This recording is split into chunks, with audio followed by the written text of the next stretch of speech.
Article 53(1)(b) of the Constitution of Kenya, provision every child has a right to access to free basic education.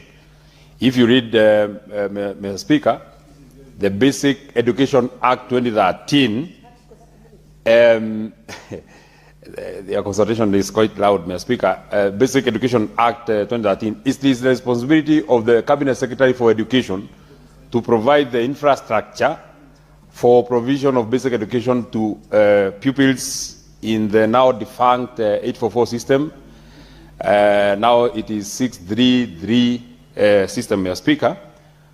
And, Mr. Speaker, it is such a dehumanizing and demoralizing act from government that the only people that we always press hard are the ones that provide basic services to the people of Kenya, Mr. Speaker.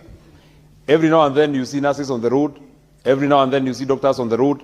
Now, this is such a sad statement from Senator Wakwabubi, Madam Speaker, that about now 6 or 7 months after these tutors rendered their services of marking exams for our young students, Madam Speaker, they have not been paid.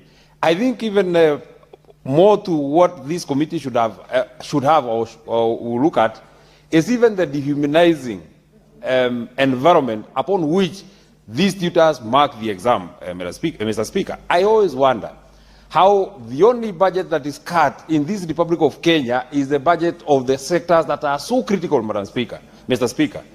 Mr. Speaker, sir, just to point out, the budget of the State House of Kenya in 2022, Mr. Speaker, was 4.3 billion. The budget in the year 2025-2026 is 17 billion. This budget has grown 4 times. What is happening in the Department of Education? Now we have a shortfall of 28 billion in provision of basic education, Mr. Speaker. What are we doing to our country, Mr. Speaker?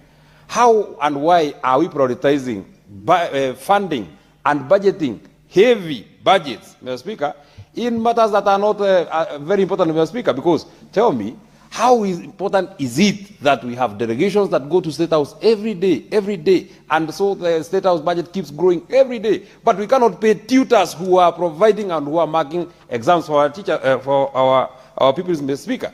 This is a very painful thing, and I think the Minister for the Cabinet Secretary for Treasury must move with speed and provide this money. It's actually very little money, Mr. Speaker. It's barely 2 billion, the money that they require. In fact, they can just get savings. The President William Ruto should just save delegations for 1 month, and you get that money to pay the